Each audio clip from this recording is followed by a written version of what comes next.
আসসালামু আলাইকুম। আশা করি সবাই অনেক অনেক ভালো আছেন। আজকে থেকে আমরা শুরু করছি ওষুধ নিয়ে আরও বিস্তারিত পড়ার জন্য। আমরা প্রতিটা ওটিসি মেডিসিন ধরে ধরে শিখব। আমরা অনেকগুলো থেরাপিউটিক ক্লাস অফ মেডিসিন নিয়ে কথাবার্তা বলবো। অর্থাৎ আগের ক্লাসগুলো ছিল হচ্ছে আমাদের ফিজিওলজি, ফার্মাকোলজি, ওষুধ নিয়ে সাধারণ যে নলেজ, এই পার্টটুকু আজ থেকে আমরা ওটিসি মেডিসিন নিয়ে বিস্তারিত জানব। এবং আপনি যখন ওটিসি মেডিসিন নিয়ে পড়তে যাবেন, দেখবেন যে প্রতিটা ক্লাসের মধ্যে আমরা অন্যান্য ওষুধ নিয়েও কথাবার্তা বলছি, শুধু ওটিসি মেডিসিনের মধ্যে কিন্তু সীমাবদ্ধ না। অর্থাৎ আমরা এই পুরো কোর্সের জার্নিতে 300-র মতো আমরা জেনেরিক মেডিসিন নিয়ে কথাবার্তা বলবো। সো আপনারা খুব মনোযোগ সহকারে ক্লাসগুলো দেখবেন। এবং অনেকেই দেখা যায় কোর্স শেষ করে বলে যে ওটিসি মেডিসিনের ডোজ তো বলা হয় নাই। আমরা প্রতিটা ক্লাসেই ডোজ বলে দিই, আপনি হয়তো খেয়াল করেন না, কারণ ওটিসি মেডিসিনগুলোরই ডোজ আমরা বলছি, প্রেসক্রিপশন মেডিসিনগুলোর বলা হচ্ছে না। আচ্ছা, এখন যখন আপনি বই পড়বেন তখনও দেখবেন যে ডোজগুলো দেওয়া আছে, আমাদের কোর্সের ক্লাসেও ডোজ দেওয়া রয়েছে। ওকে, তো শুরু করা যাক আমাদের আজকের পঞ্চম ক্লাস। আজকের ক্লাসটা দুইটা পার্টে হবে, আমি আগেই বলে রাখি। একটা পার্ট এইসব বিষয়ে আলোচনা হচ্ছে, আরেকটা পার্ট থাকবে হচ্ছে অ্যান্টিবায়োটিক নিয়ে। ওকে, আচ্ছা, শুরুতে আপনাদের মনে প্রশ্ন হতে পারে যে ওটিসি মেডিসিন জিনিসটা কি। যারা জানেন না তাদের জন্য বলছি যে কিছু কিছু ওষুধ আছে যেগুলো আপনি ফার্মেসিতে গিয়ে যদি আপনি বলেন হ্যাঁ আমি এই ওষুধগুলো এইটা চাই, আমার দরকার বা আমার এই সমস্যা হয়েছে, আমি এটা নিতে চাচ্ছি, আপনি কিন্তু পারবেন। এটা আমাদের শুধু বাংলাদেশের কথা বলছি না, কারণ বাংলাদেশে এটার প্র্যাকটিস খুব কম হয়। আপনি বাইরের দেশগুলোতে, যদি আপনি ইউএসের কথা বলি, ওইখানে গিয়ে কিন্তু আপনি চাইলেই যে কোনো ওষুধ ফার্মেসি থেকে কিনতে পারবেন না উইদাউট প্রেসক্রিপশন। আপনাকে অবশ্যই অবশ্যই প্রেসক্রিপশন দেখিয়ে যে প্রেসক্রিপশন টাইপের মেডিসিনগুলো আছে সেগুলো কিনতে হবে। এর বাইরে অন্যান্য ওষুধগুলো যেগুলো ওটিসি, এটা আপনি প্রেসক্রিপশন ছাড়াই কিনতে পারবেন। এখন এই প্র্যাকটিসটা বাংলাদেশে খুবই কম, তবে এটা হওয়াটা অনেক জরুরি, কারণ আমাদের দেশে যেভাবে ওষুধের অপব্যবহারটা হয় এটা আমাদের রোধ করাটা দরকার। এখন আসি যে এই ওভার দ্য কাউন্টার বা ওটিসি মেডিসিনের লিস্টে কী কী আছে। এই লিস্ট কিন্তু আমাদের বাংলাদেশে একরকম, আমেরিকাতে একরকম, ইন্ডিয়াতে একরকম, কানাডাতে একরকম, তো এরকম কিন্তু ভ্যারি করে। ঠিক আছে, তো আমাদের যে ওটিসি মেডিসিনের লিস্টটা আছে এটা কিন্তু আপডেট করা জরুরি। এখন যে অবস্থায় আছে আমরা লিস্টটা দেখাবো আপনাদেরকে। তো আমি তাহলে আবারও বলি যে যে ওষুধটা আপনি ডাক্তারের প্রেসক্রিপশন ছাড়াই ফার্মেসি থেকে কিনতে পারবেন, হয়তো সেটা আপনার নিজের নলেজ থেকে গিয়ে আপনি হয়তো কিনতে পারছেন, অথবা ফার্মেসির যে যে ব্যক্তি আছেন উনি আপনাকে ওষুধটা দিতে পারে, সেলফ ডায়াগনোসিস করেও আপনি নিতে পারেন, অথবা তিনি বুঝে যে হ্যাঁ এই সমস্যা, তাকে ওষুধটা দেওয়া যাচ্ছে। যদি আমি বলি যেমন মেবেন্ডাজল একটা কৃমিনাশক ওষুধ, পারমেথ্রিন অয়েনমেন্ট যেটা স্ক্যাবিস বা খুসপাসে ব্যবহার করা হয়, ক্যালসিয়াম ট্যাবলেট, তো এটা হচ্ছে আমাদের যে ওটিসি সাপ্লিমেন্টগুলো আছে তার মধ্যে পড়ে। তাহলে এরকম আর অনেকগুলো আছে, আমরা দেখব। এখন প্রশ্ন হতে পারে আসলে ওটিসি মেডিসিনের সুবিধাটা কি। সুবিধাটা হচ্ছে যে এটাতে দেখা যায় যে অন্যান্য ওষুধের মতো সাইড ইফেক্ট কিছুটা কম থাকে। ঠিক আছে, একটা বিষয়। সেকেন্ড হচ্ছে আপনি নিজেই ডায়াগনোসিস করে বুঝতে পারবেন যে হ্যাঁ আমার যদি এই রোগ হয় আমি এই ওষুধটা ব্যবহার করতে পারবো, এতটুকু আপনি নলেজটা রাখতে পারতেছেন। এখন কথা হচ্ছে যে প্রেসক্রিপশন মেডিসিনেও তো সম্ভব না। প্রেসক্রিপশন মেডিসিনে দেখবেন যে আপনার ডোজ একটু থেকে একটু বেশি হলে সমস্যা। একটা ওষুধে দেখবেন যে অনেকগুলো মাল্টিপল ইউজ আছে। ঠিক আছে, মাল্টিপল ইউজ বলতে মনে করেন প্রোপানল, এটারই দেখবেন কতগুলো ব্যবহার। এদিকে কিন্তু আমরা জানি মেটফর্মিন ডায়াবেটিসও হয়, পিসিওএসও হয়, আরও কিছু পারপাসে ব্যবহার করা হয়। অর্থাৎ প্রেসক্রিপশন মেডিসিনগুলো আপনি চাইলেই অল্প নলেজে ব্যবহার করতে পারবেন না, ডিপ নলেজ লাগবে। ডক্টররা এখানে যে ডায়াগনোসিস করে সেই বিষয়গুলো খুব ভালো মতো বুঝতে হয়। ওকে, তো এখন আমরা চলে আসি যে লিস্টের ওটিসি মেডিসিন যেগুলো আছে আমরা দেখব। তো এখন এটার আসলে কিছু রিস্ক আছে। রিস্ক কি? মনে করেন আপনি অন্য ওষুধ খাচ্ছেন, তার সাথে যখন এই ওটিসি টাইপের ওষুধগুলো খাচ্ছেন নিজের ইচ্ছায়, মনে করেন আপনার আপনার একটু অ্যালার্জি হচ্ছে, আপনি চাইলে একটা অ্যালার্জির ওষুধ খাচ্ছেন, কিন্তু ওই অ্যালার্জির ওষুধের সাথে তো আমার অন্য একটা ওষুধের ইন্টারাকশন থাকতে পারে, সেটা হয়তো আপনি জানেন না। ঠিক আছে, মনে করেন আপনি আয়রন ট্যাবলেট খাইলেন, তার সাথে হয়তো অন্য ওষুধের ইন্টারাকশন আছে, আপনি সেটা জানেন না। তো অর্থাৎ এই যে ওষুধগুলো ওটিসি মেডিসিন, এগুলো কিন্তু এগুলোর ইন্টারাকশন আছে, যাকে আমরা বলতেছি ড্রাগ ইন্টারাকশন, বা এখানে আমি প্রতিক্রিয়া লিখেছি, আমি সামনে একটু আলোচনা করব বিষয়টা নিয়ে। আচ্ছা, তার আগে আপনাদের মনে একটু প্রশ্ন হতে পারে, আমি একটু লিস্টটা দেখি ওটিসি মেডিসিন, চলেন আগে লিস্টটা আপনাদের দেখাই, তারপর একটু পেছনের দিকে আসবো আবার। তো এই ওষুধগুলো কিন্তু আপনাকে জেনে বুঝে ব্যবহার করতে হবে। যদি প্রথমে আসি যে কৃমিনাশক ওষুধ, অ্যালবেন্ডাজল, মেবেন্ডাজল, এগুলো তো আপনারা জানেন অনেকেই। অ্যালবেন্ডিয়াস, সোলাস, এই নাম শুনেছেন, ব্র্যান্ড নেম। আচ্ছা, আমাদের, আমি সংক্ষেপে গ্যাস্ট্রিক ওষুধ লিখেছি। তো এখানে হচ্ছে কি আমাদের কয়েক ধরনের ওষুধ যেগুলো আমাদের গ্যাস্ট্রিক অ্যাসিডটা কমাচ্ছে, যেমন অ্যান্টাসিড, অলরেডি আপনার পাকস্থলীতে অ্যাসিড তৈরি হয়ে আছে, সেই অ্যাসিডকে কমাচ্ছে। ওকে, তো যে এই ওষুধগুলো হচ্ছে আমাদের বাংলাদেশে আপনার ওটিসি হিসেবে পাওয়া যায়। এছাড়াও এখানে যুক্ত হবে হচ্ছে ওমিপ্রাজল, ওমিপ্রাজলটা ওটিসি। আচ্ছা, এরপরে আমরা দেখছি ভিটামিন এবং মিনারেল কিছু সাপ্লিমেন্ট আছে, যেমন ভিটামিন সি, আমরা জানি অনেকে এটা কিন্তু অনেকে ব্যবহার করে। সি কিন্তু ট্যাবলেট সিরাপ আকারে পাওয়া যায়।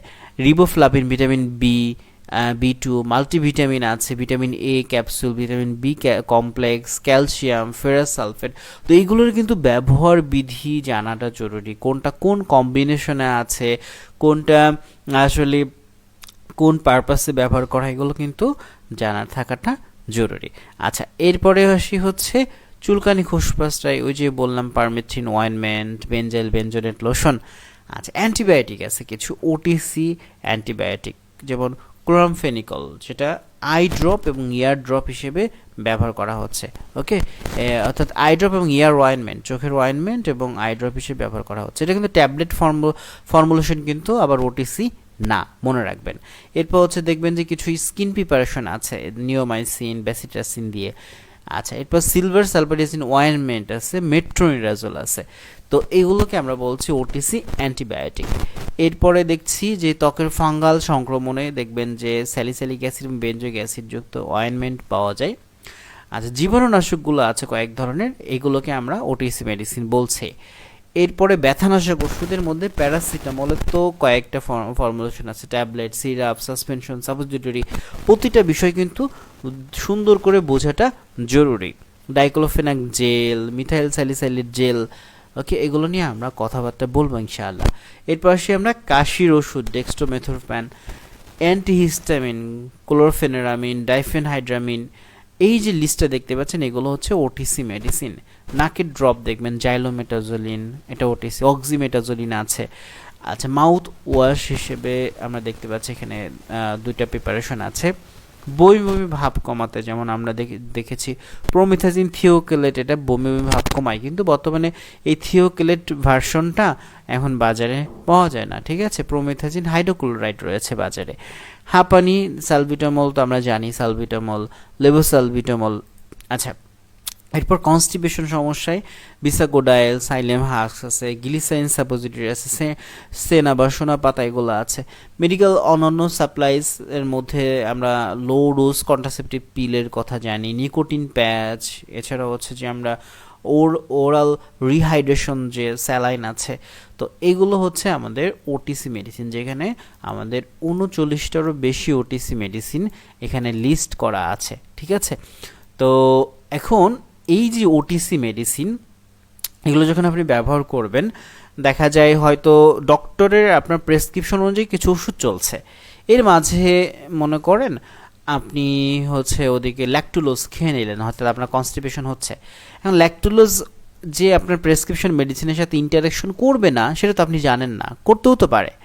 আচ্ছা, এছাড়াও ধরেন আপনার কোনো কারণে একটু প্রবলেম হচ্ছে, আপনি মেট্রোনিডাজল খেয়ে নিলেন, ঠিক আছে, এটাও তো ইন্টারাকশন করতে পারে। এজন্য আমাদের এই বিষয়গুলো মাথায় রাখাটা জরুরি। এটা হচ্ছে একটা রিস্ক ওটিসি মেডিসিনের। আচ্ছা, ওটিসি মেডিসিন কিন্তু সব ওটিসি মেডিসিন গর্ভাবস্থায় নিরাপদ নয়।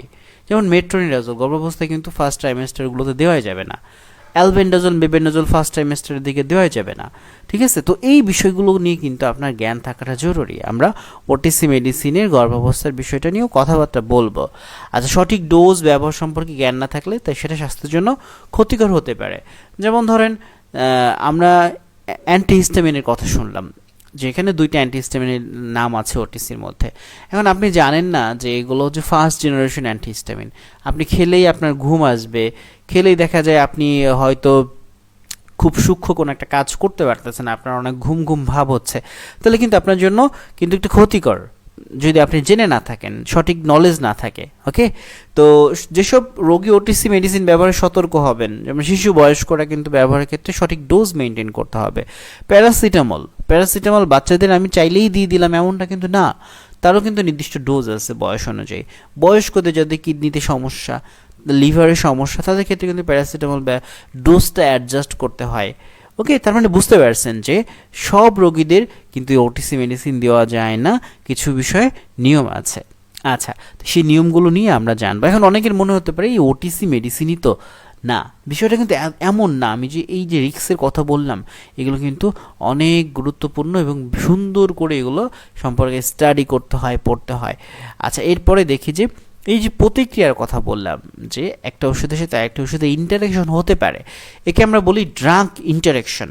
সেটা হতে পারে একটা ওষুধের সাথে ওষুধের, একটা খাবারের সাথে ওষুধের, অথবা ওষুধের সাথে পেশেন্টের। একটু বুঝাই বলি। মনে করেন আপনি ক্লোপিডোগ্রেল খেলেন। ক্লোপিডোগ্রেল হচ্ছে একটা অ্যান্টিপ্লেটিলেট ওষুধ। অ্যাসপিরিন, ক্লোপিডোগ্রেল দেখবেন একসাথে থাকে। ওই সময় আপনি কি করলেন? ওমিপ্রাজল খেলেন অ্যাসিড কমানোর জন্য। এখন ওমিপ্রাজল খেলে তখন দেখা যায় ওমিপ্রাজল যেই এনজাইম দ্বারা অ্যাক্টিভ হচ্ছে, ক্লোপিডোগ্রেল দেখা যায় ওই এনজাইম দ্বারা অ্যাক্টিভ হচ্ছে। তখন কি ঝামেলা হয়ে যায়? ওই ক্লোপিডোগ্রেলের অ্যাক্টিভিটি তখন কমে যায়, ঠিক আছে? ক্লোপিডোগ্রেল দেখা কম কাজ করতেছে। আবার অনেক সময় দেখা যায় আপনি অ্যাসপিরিনের সাথে অরফারিন খেয়েছেন, এতে কি হবে? যে ব্লিডিংয়ের টেন্ডেন্সিটা বেড়ে যাবে, ঠিক আছে? ব্লিডিং বা রক্তপাতের টেন্ডেন্সি বেড়ে যাবে। এরকম কিছু ওষুধ আছে, একটার সাথে একটা খেলে দেখা যায় সাইড ইফেক্ট বেড়ে যাচ্ছে, অথবা ওষুধটা কম কাজ করতেছে, অথবা ওষুধটা বেশি সময় ধরে আমার বডিতে থাকতেছে, থেকে অ্যাডভার্স ইফেক্ট তৈরি করতেছে। এই জন্য একটা ওষুধের সাথে একটা ওষুধের আমরা যেটাকে ইন্টারাকশন বলতেছি, এটাকে বলে ড্রাগ ইন্টারাকশন, ঠিক আছে? আচ্ছা, এটা গেল একটা ওয়ে যার মাধ্যমে ইন্টারাকশন হতে পারে। এরপর হচ্ছে ড্রাগ ফুড ইন্টারাকশন। যেমন কিছু কিছু গ্রেপ ফ্রুট জুস আছে, ঠিক আছে? এই জুসের সাথে যদি আপনি স্ট্যাটিন, অ্যাটোরভাস্ট্যাটিন, সিমভাস্ট্যাটিন, রোসুভাস্ট্যাটিন ওষুধগুলো খান, দেখবেন যে ওষুধের মাত্রা বেড়ে যায়। ওষুধের মাত্রা বেড়ে যায় মানে হচ্ছে এই ওষুধটা আপনার রক্তে অনেক বেশি সময় ধরে থাকে, ঠিক আছে? তো বেশি সময় ধরে থাকতেছে বা রক্তে ওষুধটা দেখা যায় মেটাবলিজমে যে নষ্ট হবে সেটা হতে পারতেছে না। আমি একটু যদি বলি আপনাদেরকে, আপনারা যখন ফার্মাকোলজিটা পড়েছেন তখনও দেখেছেন যে মেটাবলিজমের মাধ্যমে আমার বডি থেকে একটা ওষুধ সহজে বের হয়ে যেতে পারে। এখন মেটাবলিজমেরটা কিভাবে হয়? মেটাবলিজম হয় আমাদের লিভারে থাকা কিছু এনজাইমের মাধ্যমে, ঠিক আছে? কিছু এনজাইমের মাধ্যমে, কিছু কেমিক্যাল রিয়াকশনের মাধ্যমে হয়। এখন ওই এনজাইম বা কেমিক্যাল রিয়াকশনের মাধ্যমে যদি আমার ওষুধটার মেটাবলিজম না হয়, তাহলে কি হবে? ওষুধটার আমার বডিতে বেশি সময় ধরে থেকে যাচ্ছে, থাকলে কি ওইটা আমাদের জন্য ক্ষতিকর, বুঝতে পারছেন? এরপর ড্রাগ পেশেন্টের ইন্টারাকশন হতে পারে, যেমন বিটা ব্লকার যে ওষুধগুলো আছে এগুলো কিন্তু অ্যাজমা রোগীদের জন্য দেওয়া যাবে না। আবার যে এনএসাইড গ্রুপের ব্যথানাশক ওষুধ আছে অ্যাজমা রোগীদের জন্য দেওয়া যাবে না, এটাকে আমরা বলছি ড্রাগ পেশেন্ট ইন্টারাকশন। আবার যাদের লিভারে সমস্যা অনেক, তাদের কিন্তু আপনার ব্যথানাশক ওষুধ দেওয়ার ক্ষেত্রে সতর্ক হতে হবে। তো এরকম ড্রাগ পেশেন্ট ইন্টারাকশন রয়েছে। তো আশা করি বুঝতে পেরেছেন। এখন তো আমরা জানলাম যে ওটিসি মেডিসিনের লিস্ট নিয়ে। তাহলে আমি আপনাদেরকে আবারও বলছি, এই লিস্টটা আপনারা সুন্দর করে খাতায় লিখে ফেলবেন, দেখবেন মনে হবে যে আসলে কোনটা কি ওষুধ একটু বুঝতেও পারতেছেন। সাথে যদি ব্র্যান্ড নেমটা শিখে ফেলেন, তাহলে দেখেন একসাথে অনেকগুলো ওষুধ সম্পর্কে আপনাদের জানা হয়ে যাচ্ছে। তা আমি আপনাদের হোমওয়ার্কে সেটা বলে দেবো কীভাবে কি করবেন। এখন আমরা আসি, আপনাদের বইতে দেখবেন যে যে অন্য আরেকটা চ্যাপ্টার শুরু হচ্ছে, যার নাম হচ্ছে পরজীবী নাশক ও জীবাণুনাশক। অর্থাৎ আমরা প্রতিটা চ্যাপ্টারের দিকেই গিয়ে আমরা ওটিসি মেডিসিন নিয়ে কথা বলবো। ওটিসি মেডিসিন ছাড়াও আমরা আরও কিছু ওষুধ নিয়ে কথা বলবো, যেটা নিয়ে আপনাদের নলেজ থাকাটা জরুরি। আচ্ছা, তাহলে এখানে দুইটা ছবি দেখতে পাচ্ছেন। একটা ছবিতে আমরা দেখতে পাচ্ছি হচ্ছে কৃমি এইটাকে কি করেছে, এটাকে বন্ধ করে দিয়েছে, নষ্ট, এটাকে মেরে ফেলতেছে, এটাকে আমরা বলতেছি কৃমিনাশক ওষুধ। আচ্ছা, একটা দেখতে পাচ্ছি আমরা স্ক্যাবিসের কারণে, মানে আপনার এখানে হাতে কি হয়েছে, স্ক্যাবিস হয়েছে। এটা কি? এটা দেখেন এই যে কিছু পরজীবী আছে, যে এই যে ছোটো ছোটো তিনটে পরজীবী দেখা যাচ্ছে, এইরা হচ্ছে তিনটা না, তোমরা একই পরজীবী। এরা কি করতেছে, আপনার স্কিনে গিয়ে দেখা যাচ্ছে ওইখানে আপনার নার্ভে গিয়ে ঝামেলা করাচ্ছে, ওইখানে প্রচুর চুলকানি হচ্ছে, লাল হয়ে যাচ্ছে। আচ্ছা, এগুলো নিয়ে আমরা জানবো। তার আগে আমরা জানি যে এই যে পরজীবী জিনিসটা কি, আসলে প্যারাসাইট জিনিসটা কি? এটা হচ্ছে এক ধরনের জীব, এটা কিন্তু অণুজীব না। একদমই যে দেখা যাবে এমনটা কিন্তু, দেখা যাবে না এমন না কিন্তু। ভাইরাস, ব্যাকটেরিয়া, এটাকে আমরা বলতেছি অণুজীব, অণুজীব। আর প্যারাসাইট যেটাকে আমরা বলতেছি এক ধরনের জীব যাকে দেখা যায়, ঠিক আছে, অনেক বেশিরভাগ ক্ষেত্রেই আমরা দেখতে পারি। তো এরা কি এক ধরনের জীব যারা কি করতেছে অন্য জীবের শরীরে বাস করে, হোস্ট সেলে বাস করে। এই যে মানুষ, আমি হচ্ছে তার হোস্ট, সে আমার শরীরে থাকতেছে। উকুন, উকুন কিন্তু দেখা যায় আমাদের চুলে থাকতেছে, উকুন কিন্তু অন্য প্রাণীতেও থাকতেছে। অর্থাৎ এরা কি করে, বা এই পরজীবীগুলো কিন্তু দেখবেন অন্য প্রাণীতে হয়। গরু ছাগলও কিন্তু দেখবেন যে কৃমি হচ্ছে, তাদেরকে কৃমিনাশক ওষুধ খাওয়াতে হচ্ছে। অর্থাৎ এটা এমন এক ধরনের জীব যা অন্য জীবের শরীরে বাস করে এবং সেই জীব থেকে পুষ্টি গ্রহণ করতেছে। রক্ত থেকে দেখা যায় সে পুষ্টি নিচ্ছে, আমাদের রক্তের মাধ্যমে তো নিউট্রিয়েন্টসগুলো যাচ্ছে, তাই না? আচ্ছা, তো এই পরজীবী 3 রকমের, একটা হচ্ছে প্রোটোজোয়া, একটা হচ্ছে হেলমিন্থ এবং একটা হচ্ছে অ্যাক্টো পরজীবী। আচ্ছা, কি আসি আমরা প্রথমে, তো এগুলো নিয়ে আমরা জানবো, 3টে সম্পর্কে জানবো। তার আগে আপনার মনে হতে পারে যে এই যে পরজীবী, এই পরজীবীকে মারার জন্য কি ওষুধ আছে একটু বলেন তো ভাই। আচ্ছা, এই পরজীবীকে মারার জন্য আমাদের এই ওষুধগুলো আছে। তো এখানে 3টে ক্লাসের ওষুধ দেওয়া হয়েছে, একটা হচ্ছে নাম লিস্ট দেওয়া হয়েছে, একটা হচ্ছে অ্যান্টিপ্রোটোজোয়াল, একটা হচ্ছে অ্যান্টহেলমেন্টিক্স যেটা হচ্ছে কৃমিনাশক যাকে বলি আমরা বাংলাতে, আর হচ্ছে টপিক্যাল অ্যান্টিপ্যারাসাইটিক।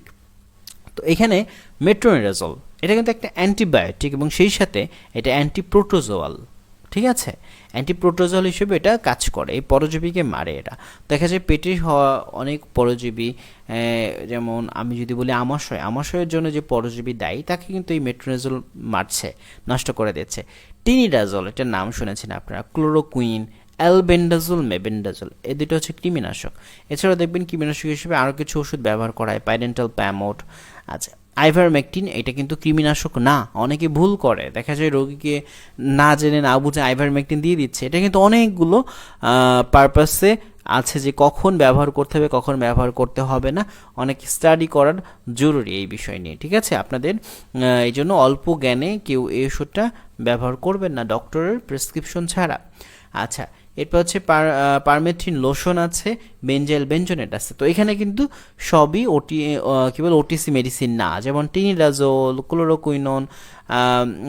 ক্লোরোকুইন, এরপর হচ্ছে আইভারমেকটিন, এগুলো কিন্তু আপনার ওটিসি না, এগুলো হচ্ছে প্রেসক্রিপশন মেডিসিন, আর বাকিগুলো ওটিসি হিসেবে আপনার লিস্টেড আছে। এখন আমরা যদি একটু দেখি যে এই যে পরজীবী বললাম 3 ধরনের, তো তার মধ্যে প্রোটোজোয়া কি, এটা হচ্ছে এককোষী পরজীবী, যা দেখা যায় সরাসরি মানুষের দেহে সংক্রমণ ঘটাতে পারে। একটা মাত্র কোষ আছে, ঠিক আছে, এই যেখানে দেখতে পাচ্ছেন, এবং অনেক সময় পানিতে এটা দেখা যায়, হয়তো পানি থেকে মশার কামড়ের মাধ্যমে এটা ছড়াচ্ছে। ওকে, তো এটা দেখা যায় কিন্তু এই পরজীবীগুলো আমাদের মশার মাধ্যমে হতে পারে, বা দেখা যায় যে পরিবেশ থেকে আমার শরীরে আসতে পারে, ঠিক আছে, আমাদের হাইজিনটা ঠিকঠাক মতো মেনটেন না হলে হতে পারে। তো এটা দেখলাম আমরা মশার মাধ্যমে, একটা হচ্ছে প্লাজমোডিয়াম মশার মাধ্যমে আসতে পারে। আচ্ছা, এরপর হচ্ছে অ্যামিবিক ডিসেন্ট্রি যেটা হয়, এটা কিন্তু দেখা যায় এই এক কি বলে প্রোটোজোয়া, ঠিক আছে, এককোষী পরজীবী যেটা। আচ্ছা, হচ্ছে গার্ডিয়া ল্যাম্বলিয়া, এটাও গার্ডিয়াসিস রোগ সৃষ্টি করে, পেটের ব্যথা ডায়রিয়া ঘটায়। তাহলে আমরা বুঝলাম যে প্রোটোজোয়া এটা নর্মালি কী হয়, এককোষী হয়।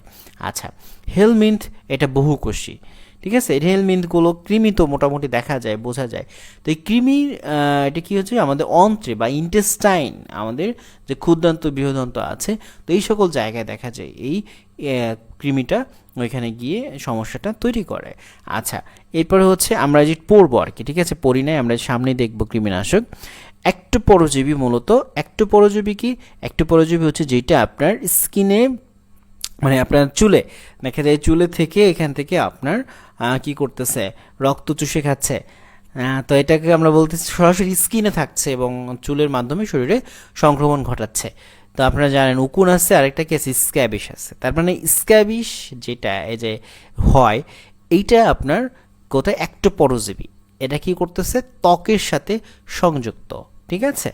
আচ্ছা, এখন আমরা দেখি যে কৃমিনাশক নিয়ে আমরা জানবো। তাহলে আমরা এখানে দেখলাম যে 3টা জিনিস নিয়ে আমরা পড়বো। প্রোটোজোয়া, এই প্রোটোজোয়াকে মারার জন্য আমার কি ওষুধ লাগতেছে, হেলমিন্থকে মারার জন্য কি ওষুধ, এবং আমরা এখানে হচ্ছে স্ক্যাবিসকে নষ্ট করে দেওয়ার জন্য কোন ওষুধ আমার কাজে লাগতেছে, এটা নিয়ে আমরা জানবো। প্রথমে আসি আমরা কৃমি এবং কৃমিনাশক।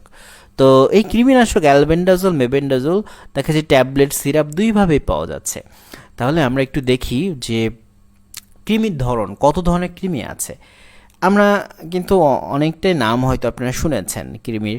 একটা হচ্ছে রাউন্ড ওয়ার্ম, যেটা হচ্ছে পেটে সাধারণ কৃমি।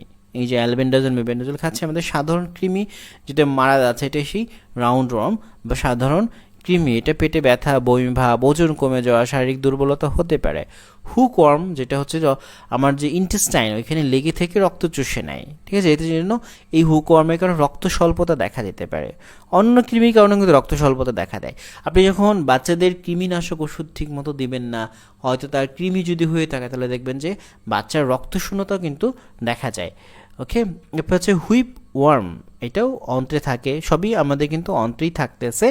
ডায়রিয়া, পেট খারাপের মতো সমস্যা তৈরি করে, দীর্ঘমেয়াদী হলে পুষ্টিহীনতা হতে পারে। এরপর দেখতে পাচ্ছি পিন ওয়ার্ম, এটা সাধারণত শিশুদের ক্ষেত্রে বেশি দেখা দেয়। টেপ ওয়ার্ম, এটা ফিতা আকৃতির কৃমি, হাইড্রাটিড কৃমি, এটা দেখবেন যে মানুষের লিভার এবং ফুসফুসে ফুসকার মতো গঠন তৈরি করে। তাহলে একটা কৃমি যেটা হচ্ছে আমাদের লিভার ফুসফুস পর্যন্ত চলে যেতে পারে, তাকে আমরা বলতেছি হাইড্রাটিড কৃমি। হাইড্রাটিড কৃমি, এটা মনে রাখবেন, যেটা লিভার এবং ফুসফুসে গঠনে সমস্যাটা তৈরি করতেছে, ফুসকার মতো এখানে গঠন তৈরি করতেছে, যা ব্যথা, অস্বস্তি সৃষ্টি করতে পারে। আচ্ছা, এখন আমরা দেখি এই যে কৃমি হলে আসলে কিভাবে বোঝা যায়। কৃমি হলে দেখা যায় বাচ্চারা খেতে যাচ্ছে না, অরুচি, পেটে ব্যথা, কামড়ানো, বমি লাগা, পাতলা পায়খানা হওয়া, মলদ্বারে চুলকানি হচ্ছে, রক্তশূন্যতা বা সাধারণ ফিতা কৃমি দিয়ে কিন্তু যে রক্তশূন্যতাটা হয়ে থাকে ফিতা কৃমি দিয়ে। ওকে, আচ্ছা, তো এই জিনিসগুলো আপনারা একটু ভালো মতো দেখবেন। বইতে কিন্তু আমরা দিয়েছি কি সচেতনতার জায়গাটা নিয়ে একটু কথা বলেছি যে খালি পায়ে হাঁটবেন না, এবং এখানে আরও কিছু আছে। যখন আপনি কৃমিনাশক ওষুধ খাবেন, আপনার পরিবারের সবাই একসাথে মিলেই খাবেন, ঠিক আছে। আপনি খেলেন, বাকি 2-3 জন খেলো না, তাহলে কিন্তু হবে না, অন্যজনের মাধ্যমে কিন্তু ছড়াবে।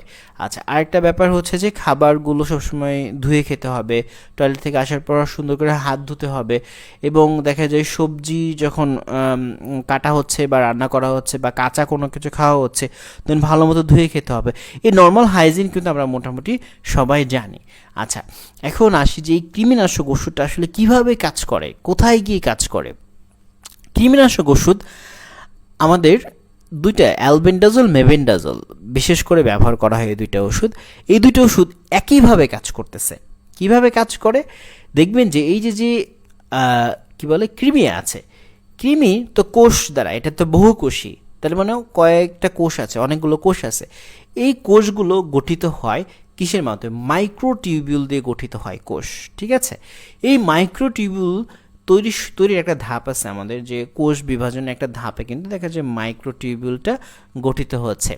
তো এই অ্যালবেন্ডাজোল, মেবেন্ডাজোল কী করে, এই মাইক্রোটিউবিউলের গঠনটাকে নষ্ট করে দেয়, মাইক্রোটিউবিউল তৈরিতে বাধা দিচ্ছে। মাইক্রোটিউবিউল তৈরিতে বাধা দিলে তখন কী হতে পারে না, এই কৃমির যে প্রোটিন, এই প্রোটিন তৈরিতে বাধাগ্রস্ত হচ্ছে, ঠিক আছে। তো বাধাগ্রস্ত হলে কৃমি তখন তার পুষ্টি গ্রহণ করতে পারতেছে না, মারা যাচ্ছে। এটা একটা ব্যাপার গেল। সেকেন্ড বিষয় হচ্ছে আমাদের নর্মাল, যদি আপনি মানুষের কথাই চিন্তা করেন, আমাদের কোষের বেঁচে থাকার জন্য কি দরকার? গ্লুকোজ দরকার। গ্লুকোজ থেকে কি তৈরি হয়? এনার্জি তৈরি হয়। ঠিক তেমনই কৃমিরও বেঁচে থাকার জন্য কি দরকার? গ্লুকোজ দরকার। যদি গ্লুকোজটা কোষের মধ্যে না ঢোকাতে পারে, এনার্জি না তৈরি হয়, তাহলে কিন্তু সে বাঁচতে পারবে না। তো এই ওষুধগুলো কি করে, এই কৃমির যাতে গ্লুকোজ ইনটেকটা ঠিকঠাক মতো না হয়, গ্লুকোজ ইনটেক যাতে কমে আসে সেই ব্যবস্থাটা নেয়, অর্থাৎ কোষের মধ্যে যাতে গ্লুকোজ না ঢুকতে পারে সেই ব্যবস্থা করে ওষুধটা করার ফলে কৃমি কি হচ্ছে, দুর্বল হয়ে মারা যাচ্ছে। বুঝতে পারছেন? তো এইভাবে হচ্ছে কৃমিনাশক ওষুধগুলো কাজ করে। মেকানিজমটা একটু ভালো মতো আপনারা মনে রাখবেন। দুইটা জায়গায় তারা অ্যাটাক করে একটা কৃমিকে মেরে ফেলছে। ওকে, এখন দেখি যে ওষুধের ব্যবহার কি, ডোজ কি, এটা ভালো মতো মনে রাখেন যে অ্যালবেন্ডাজোল সবসময় একবার খেতে হয়, আর মেবেন্ডাজোল 3 দিন খেতে হয়। ঠিক আছে, একটু মনে রাখবেন 3 দিন খেতে হয় হচ্ছে মেবেন্ডাজল, আর অ্যালবেন্ডাজল হচ্ছে একদিন একবার খেতে হয়। অর্থাৎ কেউ যখন কৃমিনাশক ওষুধ খেতে যাচ্ছে সে যদি অ্যালবেন্ডাজল খায় তাহলে কি করবে, সে অ্যালবেন্ডাজল যে 400 মিলিগ্রাম একটা ট্যাবলেট আছে সেটা একবার খেয়ে নেবে এবং 14 দিন পরে সে আরেকবার খাবে। আচ্ছা, আর যদি সিরাপ হয় বাচ্চাদের, সিরাপটা কি একবার খাবে, ঠিক আছে, 1 চামচ সিরাপ খাবে, সেটা বাচ্চার বয়স অনুযায়ী। তো সিরাপ খাওয়ার পর তখন আবার 14 দিন পর আরেকবার খাবে। ওকে, তো এই ট্যাবলেটটা কিন্তু দেখা যায় চুয়েবল থাকে, এটা চিবিয়ে আপনি হচ্ছে পানি দিয়ে গিলে খাবেন, চিবিয়ে পানি দিয়ে গিলে খেতে হবে ট্যাবলেটটা। আচ্ছা, সাইড ইফেক্ট খুব একটা নাই, হয়তো কারো বমি বমি লাগতে পারে, পেটে ব্যথা হতে পারে। আরেকটা ব্যাপার, প্রেগনেন্সিতে কিন্তু দেখা যায় অনেকে এসে জিজ্ঞেস করে আমাদেরকে ক্লিয়ার কনসেপ্টে যে ভাই প্রেগনেন্সিতে কোন অ্যালবেন্ডাজল বা মেবেন্ডাজল কোনটা খাবো। প্রেগনেন্সির ফার্স্ট ট্রাইমেস্টারে কিন্তু এগুলো অ্যাভয়েড করতে বলা হয়, এগুলো খাওয়া যাবে না। সো এই সময় ডাক্তারের পরামর্শ নিতে হবে, যদি কৃমির প্রবলেম হয়ে থাকে সেক্ষেত্রে ডাক্তারের পরামর্শে জেনে বুঝে ওষুধ খেতে হবে। আচ্ছা, এখন বা মায়েদের ক্ষেত্রে যারা বাচ্চাকে দুধ খাওয়ায় সেক্ষেত্রে একটু সতর্ক হতে হবে যে বাচ্চার মা যখন ওষুধটা খাচ্ছে খাওয়ার পর বাচ্চার কোনো সাইড ইফেক্ট দেখা যাচ্ছে কিনা, যেহেতু অনেক ওষুধে কিন্তু মিল্ক সিক্রেশনটা হয়, মিল্ক সিক্রেশনে ওষুধটা কিন্তু পাওয়া যায় আর কি। আচ্ছা, এরপরে আমরা দেখি যে মেবেন্ডাজল, যেটা বললাম যে মেবেন্ডাজল আপনার ওই যে 3 দিন খেতে হবে, দিনে 2 বার 3 দিন খেতে হবে। ট্যাবলেট যদি 100 মিলিগ্রাম হয় দিনে 2টা ট্যাবলেট এবং সেটা 3 দিন খেতে হবে টানা। আচ্ছা, সিরাপও একই রকমভাবে 1 চামচ করে 2 বার 3 দিন খেতে হবে। এটা আবার 14 দিন পর আবার ডোজটা আবার রিপিট করতে হবে একই রকমভাবে। কেন 14 দিন পর রিপিট করতে হয় এটা নিয়ে একটু বলবো সামনে। তার আগে বলি এটা খাওয়ার নিয়ম কি, খাবার আগে বা পরে যে কোনো সময় খাওয়া যায়। আর আপনি এটাও যদি দেখেন এটাও একই রকমভাবে খাবার আগে পরে খাওয়া যায়, তবে কৃমিনাশক ওষুধগুলো রাতে খাওয়া ভালো এবং আপনি এটা ভরা পেটে খাবেন। ভরা পেটে খেলে কি হয় বা রাতে খেলে কি হয়, দেখেন আমাদের যে ইন্টেস্টাইনে কৃমি আছে তাই না, তো এদেরও কিন্তু একটা সময় থাকে যে কখন এরা অ্যাক্টিভ থাকতেছে। তো ওই সময় কিন্তু আপনি যখন এই ওষুধ খাবেন আপনার জন্য সবথেকে বেশি কৃমিকে মেরে ফেলাটা সহজ হচ্ছে। আচ্ছা, এরপরে আমরা দেখি যে বাচ্চাদের জন্য অনেক সময় অনেক জিজ্ঞেস করে বাচ্চাদের জন্য কৃমিনাশক ওষুধ কি হবে না হবে। তো মনে রাখবেন 2 বছর বা 2 বছরের নিচের বাচ্চাদের কিন্তু কৃমিনাশক ওষুধ দেওয়া যাবে না ডক্টরের পরামর্শ ছাড়া, 2 বছরের নিচে। ঠিক আছে, মনে করেন কি বলে অনেক বাচ্চায় দেখা যায় 1 বছর 1.5 বছর বা 6 মাসের সময় দেখা যায় কৃমির সমস্যা হতে পারে, সেক্ষেত্রে ডক্টরের পরামর্শে বাচ্চার শরীর অনুযায়ী ওজন অনুযায়ী অবস্থা বুঝে ডক্টর ওষুধ সাজেস্ট করবে, কারণ কৃমিনাশক ওষুধ আরেকটা আছে পাইরেন্টাল প্যামোট আছে, তো ডক্টর জেনে বুঝে সেটা সাজেস্ট করবে। 2 বছর বা তার থেকে বেশি যাদের, তাদের ক্ষেত্রে আপনারা এই অ্যালবেন ডিএস বা সোলাস বা এই যে অ্যালবেন এটা কি করতে পারেন আপনারা সিরাপ যেটা ওটা সাজেস্ট করতে পারেন। 2 বছর বা তার উপরে অ্যালবেন্ডাজল সিরাপ আছে সেটা 1 চামচ খাবে, আর মেবেন্ডাজল 1 চামচ করে দিনে 2 বার 3 দিন খেতে হবে। ওকে, এটা মনে রাখবেন, সোলাস যেটা মেবেন্ডাজল। এখন আসি যে অনেক আচ্ছা কোনটি বেশি ভালো এটা না, এটা আমরা আলোচনা করছি যে কৃমিনাশক ওষুধ খাওয়ার পর অনেক সময় 7 দিন বা 14 দিন পর আরেক ডোজ কেন খেতে হবে এটা একটু মনে রাখেন যে এই যে কৃমি, এই কৃমির এদেরও কিন্তু দেখা যায় যে লার্ভা বা ডিম থেকে বাচ্চা হচ্ছে, ওই বাচ্চা বড় হচ্ছে। এখন যখন ওইটা ডিম বা লার্ভার মধ্যে থাকে, ডিমের মধ্যে থাকে, ডিম থাকে, তখন ওই ডিমকে তো আমার কৃমিনাশক ওষুধ নষ্ট করতে পারে না। কৃমিনাশক ওষুধ নষ্ট করতে পারে কাদেরকে, প্রাপ্তবয়স্ক কৃমি, প্রাপ্তবয়স্ক কৃমিকে নষ্ট করতে পারে, যার গ্লুকোজ হচ্ছে অ্যাবজর্পশনটাকে বন্ধ করে দিয়ে করতে পারে, মাইক্রোটিউবুল গঠনকে বন্ধ করে দিয়ে করতে পারে, কিন্তু যেটা হচ্ছে আপনার ডিম বা লার্ভা অবস্থায় আছে তাকে তো মারতে পারতেছে না। এখন তাকে মারার জন্য কি করতে হবে, তাকে মারার জন্য আবার ওই 14 দিন বা 7 দিন পরে আবার ওষুধ খেতে হবে। দেখা যায় 7 দিন পরে ওইটা কিন্তু বড় হয়ে যায়, এই জন্য এইভাবে হচ্ছে ডোজটা রিপিট করা হয়। এখানে দেওয়া আছে যদি গুরুতর সংক্রমণ হয় পিনওয়ার্ম হুকওয়ার্ম তবে 7 দিন পর দ্বিতীয় ডোজ, তবে কম সংক্রমণের ক্ষেত্রে যেমন রাউন্ড ওয়ার্ম হুইপওয়ার্ম 14 দিন পর দ্বিতীয় ডোজটা দেওয়া হয়। ওকে, তো মনে রাখবেন এই জিনিসটা আপনারা। এখন যে কৃমি সচেতনতার যে ব্যাপারটা, যে বাসার সবাই একসাথে ব্যবহার করতে হবে 6 মাস পর পর এটা হচ্ছে যদি প্রাপ্তবয়স্ক আপনারা হন, কিন্তু বাসায় বাসায় যদি বাচ্চা কেউ থাকে তাহলে চেষ্টা করবেন 3 মাস পর পর কৃমিনাশক ওষুধ খাওয়ার। বাচ্চা দেখা যায় যাদের 1-1.5 বছর বা 2 বছর, ঠিক আছে, 3 বছর, এই সকল বাচ্চাদের ক্ষেত্রে আপনারা চেষ্টা করবেন 3 মাস পর খাওয়ানোর জন্য। তবে ডক্টরের পরামর্শ নিতে পারেন আপনারা এই ক্ষেত্রে। যদি কৃমির সমস্যাটা বেশি হয়, ওষুধ খেয়ে কমছে না কোনোভাবেই, সেক্ষেত্রে ডক্টরের পরামর্শটা নেবেন আপনারা অবশ্যই। এরপরে আমরা দেখছি হচ্ছে যে অনেক সময় দেখা যায় যে ফার্মেসিতে গিয়ে অনেকে জিজ্ঞেস করে যে আমার কমছে না, বা কৃমি তো এক ধরনের না, আমরা দেখলাম 6 থেকে 7 ধরনের কৃমি আছে, তাহলে আপনার কোনটা দ্বারা আক্রমণ হচ্ছে, কোনটা দ্বারা আপনার ঠিক হচ্ছে না না হচ্ছে না।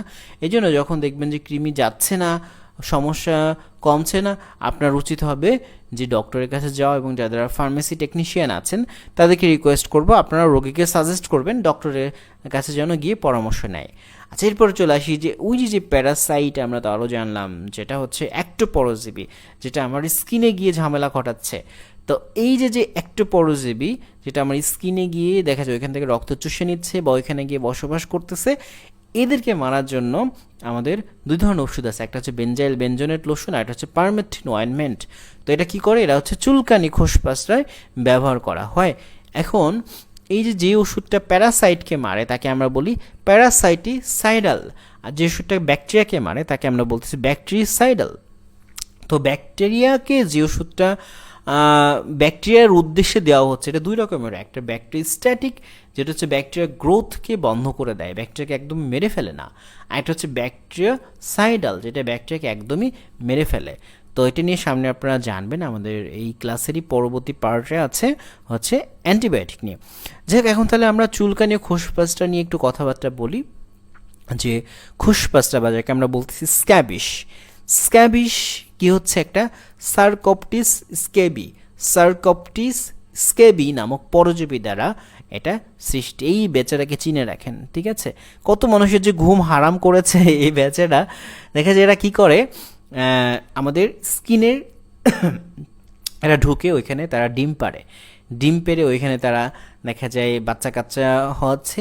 এরা কি করে, এরা দেখা যায় আমাদের যে ওইখানে কি করে, নাড়াচাড়া করে। রাত হলেই কিন্তু দেখা যায় ওদের নাড়াচাড়া বাড়ে, আমাদের এখানে যে নার্ভ এন্ডিং আছে ওইখানে গিয়ে তারা খুব ঝামেলা করে এবং ওইখানে প্রচুর পরিমাণে চুলকায়। রাত হলেই দেখা যায় চুলকানিটা বাড়ছে। তো এই চুলকানিটা কমানোর জন্য কি করণীয়, এটা নিয়ে আমরা জানবো। তো আরেকটু লক্ষণটা আরেকবার জানি, যে ভীষণ বা তীব্রভাবে চুলকানি হয়, রাতে তীব্রতা বাড়ে, হাত আঙুলের ফাঁকে কনুই বগল লজ্জাস্থান, তো এই সকল জায়গায় বেশি দেখা যায়। শিশুদের আবার মাথা এবং মুখেও দেখা যায় শিশুদের।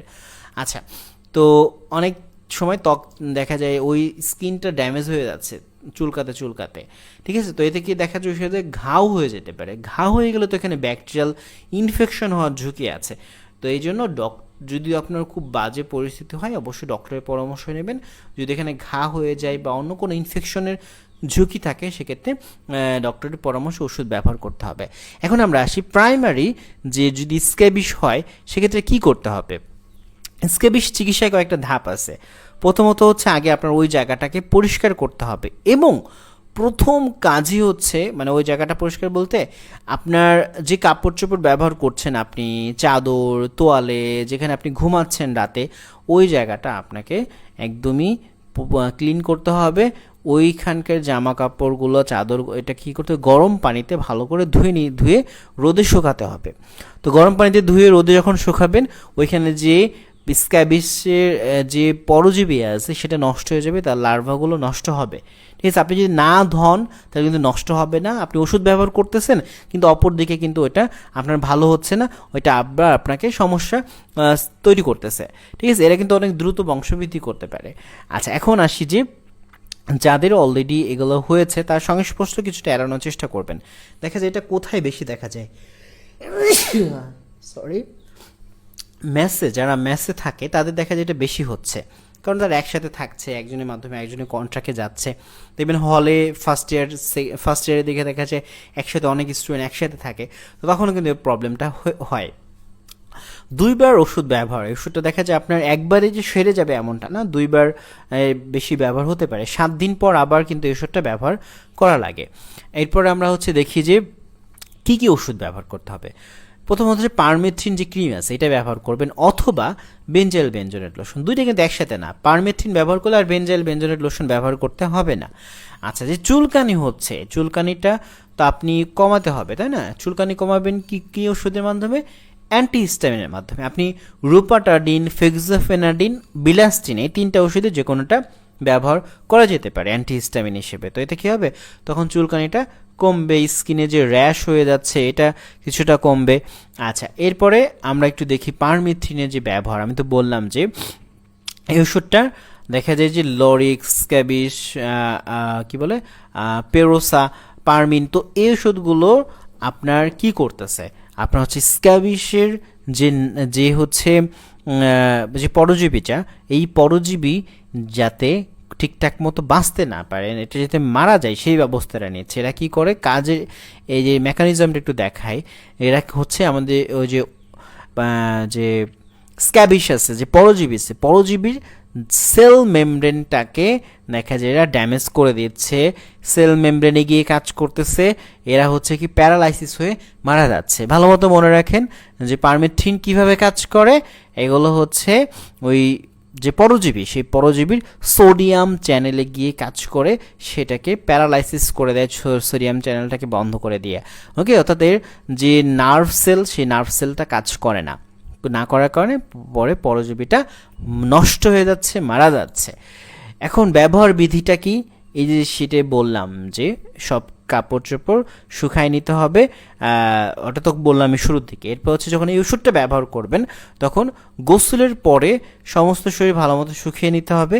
এরপরে হচ্ছে দেখা যায় যে 2 বছরের কম শিশুদের ক্ষেত্রে কোথায় কোথায় ব্যবহার করবে, আর প্রাপ্তবয়স্কদের দেখা যায় মুখমণ্ডল বাদে সারা শরীরেই ব্যবহার করা যাবে, মুখ এবং চোখের চারদিক বাদ দিয়ে। ওকে, আচ্ছা, এরপরে এটা কতক্ষণ রাখতে হবে অনেকে জিজ্ঞেস করে। এটা রাখতে হবে আপনাকে যত সম্ভব, আপনি ধরেন আপনি সন্ধ্যার দিকে বা রাতে নিলেন, সারা রাত থাকলো, আপনি হচ্ছে সকালে এটা সকাল ধুয়ে ফেলবেন। অর্থাৎ মিনিমাম আপনাকে 8 ঘন্টা তো রাখতেই হবে, ঠিক আছে?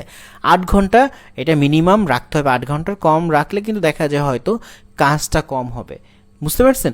এই যে ব্যবহার বিধিটা ভালো মতো দেওয়া আছে, আরেকবার আপনারা পড়ুন, আমি পুরোটা না পড়ি, আপনারা একবার দেখুন। তো এটা ব্যবহার করার পর প্রয়োজন অনুযায়ী 7 দিন পর আবার এটা ব্যবহার করবেন, একই নিয়মে আবার 7 দিন পর ব্যবহার করবেন।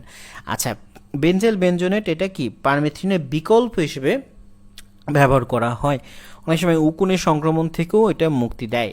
আচ্ছা, ওটা একই রকমভাবেই কাজ করে এবং একই রকমভাবেই পুরো শরীরে ব্যবহার করতে হবে। আচ্ছা, এরপরে আমরা আসি জীবাণুনাশকটা এটা আপনারা রিডিং পড়বেন, আমি খুব একটা জিনিস পড়াবো না জীবাণুনাশকে, অ্যান্টিসেপটিকে। তো এই অ্যান্টিসেপটিক দেখবেন, এই যে আমরা তো ডেটলকে চিনি, ডেটলে কি থাকে বলেন তো? ক্লোরোজাইলিনল থাকে ডেটলে। আচ্ছা, আর এদিকে পোভিডন আয়োডিন তো আমরা চিনি। ওকে, এরপরে হচ্ছে আমরা দেখছি যে এই যে ব্যবহারটা কি, কোথায় কোথায় ব্যবহার করা হয়, যেখানে কেটে যাচ্ছে ওই কাটা জায়গায় যেন কোনো ভাইরাস, ব্যাকটেরিয়া এদের জন্য এসে ইনফেকশন না ঘটাতে পারে, এই জন্য এটা জীবাণুকে নষ্ট করে দিচ্ছে, জীবাণুনাশক হিসেবে কাজ করতেছে। হ্যান্ড স্যানিটাইজেশনে, মাউথ এবং থোরাট কেয়ারে ব্যবহার করা হচ্ছে, বিভিন্ন স্কিন প্রিপারেশনে, বিফোর সার্জারি, বা দেখা যায় যে আমরা কিন্তু কোথাও ইনফেক্টেড হলো এখানে কেটে গেলে সে জায়গায় ব্যবহার করছি, বিভিন্ন যন্ত্রপাতিকে ডিসইনফেক্টেন্ট করার জন্য, ঠিক আছে, ইনফেকশনটাকে রোধ করার জন্য বিভিন্ন জীবাণুনাশক হিসেবে অনেক মেডিকেল টুলে ব্যবহার করা হয়, হাইজিন প্রোডাক্ট হিসেবে ব্যবহার করা হচ্ছে। তো এটা কিভাবে কাজ করে, ওই একই রকমভাবে দেখেন, এটাও ব্যাকটেরিয়াকে কিল করতে পারে, ভাইরাসকে কিল করতে পারে, অথবা তাদের গ্রোথটাকে নষ্ট করে দিতে পারে। ওকে, এটা আপনারা একটু বই থেকে পড়বেন, জাস্ট রিডিং পড়লেই হবে, খুব একটা দেখার কিছু নাই। এই যে দেখেন, আমি যদি একটু এসিআইয়ের স্যাভলনের কথা বলি, তো স্যাভলনে কি থাকে? স্যাভলনে থাকতেছে ক্লোরোহেক্সিডিন লোশন বা ক্রিম। তো এর মধ্যে সেট্রিমাইড এবং ক্লোরোহেক্সিডিন থাকে। এই ক্লোরোহেক্সিডিন হচ্ছে অ্যান্টিমাইক্রোবিয়াল এজেন্ট, অর্থাৎ এটা কি করে, আমাদের যে মাইক্রোবসগুলো আছে, সেটা ভাইরাস, ব্যাকটেরিয়া, তো ফাঙ্গাস, এদেরকে মারতেছে, এদেরকে নষ্ট করতেছে। ওকে, আচ্ছা, এরপরে আমরা দেখি যে এইটা কিন্তু কয়েকটা কম্বিনেশনে আছে, তবে ক্লোরোহেক্সিডিন এবং ক্লোরোহেক্সিডিন, হাইড্রোক্লোরিক এবং সেট্রিমাইড, এটাকে বলা হচ্ছে স্যাভলন। ওকে, আচ্ছা, এরপরে আসি হচ্ছে পোভিডন আয়োডিন। এখন পভিডন আয়োডিনের কালার তো আপনারা দেখেছেন কেমন একটু লাল লাল বা আয়োডিনের মতো। তো এটা কি থাকে পভিডন আয়োডিন মানে কি, এখানে হচ্ছে কিন্তু আয়োডিনের একটা পলিমার যৌগ। এই আয়োডিনের পলিমার যৌগটাকে আমরা বলতেছি পভিডন আয়োডিন। ওকে, তো এটার ব্যবহার মোটামুটি আপনারা সবাই জানেন, তবে এটা মনে রাখবেন এই পভিডন আয়োডিন দেখবেন কতগুলো ফর্মুলেশনে পাওয়া যায়, ঠিক আছে। তো ফর্মুলেশনে পাওয়া যাচ্ছে, এটার একটু ভালো মতো ফর্মুলেশন জানবেন কি কি ফর্মুলেশনে পাওয়া যায়। এটা দেখবেন সলিউশন আকারে পাওয়া যাচ্ছে, ক্রিম আকারে পাওয়া যাচ্ছে বা অয়েনমেন্ট আকারে পাওয়া যাচ্ছে। তো এই জীবাণুনাশকটা আপনারা যখন ব্যবহার করবেন একবার আপনার কিন্তু 14 দিনের বেশি ব্যবহার করা যাবে না, ঠিক আছে। সর্বোচ্চ আপনি 14 দিন ব্যবহার করতে পারবেন। ধরেন আপনার কোথাও কেটে গেছে, 14 দিন আপনার ব্যবহার করতে পারবেন, এর বেশি কিন্তু ব্যবহার করা ঠিক হবে না। আচ্ছা, কেন ব্যবহার করা ঠিক হবে না? এখানে তো আপনার স্কিনেও কিন্তু আমাদের ভাইরাস, স্কিনেও কিন্তু আমাদের দেখা যায় ভালো ভালো কিছু ব্যাকটেরিয়া থাকে। তো এই ব্যাকটেরিয়াগুলো কিন্তু নষ্ট হয়ে যাচ্ছে এবং আমাদের কিন্তু এখানে দেখেন সংক্রমণ প্রতিরোধ 1 থেকে 2 বার ব্যবহার করা যাবে। একটু ভালো মতো পড়ি আমরা যে যখন সংক্রমণ রোধ করার জন্য কিন্তু আমরা ব্যবহার করতেছি, প্রতিরোধের জন্য, যাতে ওই জায়গাটাতে কোনো ভাইরাস ব্যাকটেরিয়া ফাঙ্গাস যাতে গ্রো করতে না পারে, ঠিক আছে। তো 1 থেকে 2 বার ক্ষতস্থানে আপনি প্রয়োগ করলেন, এটা কি করে সর্বোচ্চ 14 দিন পর্যন্ত করা যাবে। আচ্ছা, সলিউশন একটা আক্রান্ত স্থানে প্রয়োগ করা যাবে, প্রয়োজনে ব্যান্ডেজ ব্যবহার করা যাবে। মাউথ ওয়াশ কিন্তু আছে, কিছু মাউথ ওয়াশ আছে যেটাতে প্রভিডন আয়োডিন থাকে। আচ্ছা, এরপরে আমরা দেখি যে গর্ভাবস্থায় বুকে দুধ খাওয়ানোর ক্ষেত্রে ডাক্তারের পরামর্শ ছাড়া ব্যবহার করবেন না। ওকে, তো এই জিনিসটা মাথায় রাখবেন। তবে খুব একটা, যেহেতু এটা প্রভিডন আয়োডিন, তো এটা তো একটা কেমিক্যাল যেটা আমার বডির মধ্যে যাচ্ছে কিন্তু, ঠিক আছে। তো যেটা হচ্ছে দেখবেন মাউথ ওয়াশ হিসেবে ব্যবহার করা হয়, সেটা কিন্তু ব্যবহারের ক্ষেত্রে সতর্ক থাকতে হবে আরও। আচ্ছা, তো এটা একবার রিডিং পড়লেই হবে। এরপরে এখন আমরা অ্যান্টিবায়োটিক নিয়ে আলোচনা করছি। এই ক্লাসটা আমি আপনাদেরকে আপলোড করে দিচ্ছি। তো এর পরবর্তী ক্লাসে অ্যান্টিবায়োটিক নিয়ে, মানে আজকের ক্লাসেই 2টা পার্ট আমি তো বললাম শুরুর দিকে, এই পার্টটুকু গেল। এরপরে হচ্ছে আরেকটা আপলোড হচ্ছে যেটা হচ্ছে অ্যান্টিবায়োটিক্স নিয়ে। সবাই ভালো থাকবেন, সুস্থ থাকবেন, কথা হবে আমাদের পরবর্তী ক্লাসে।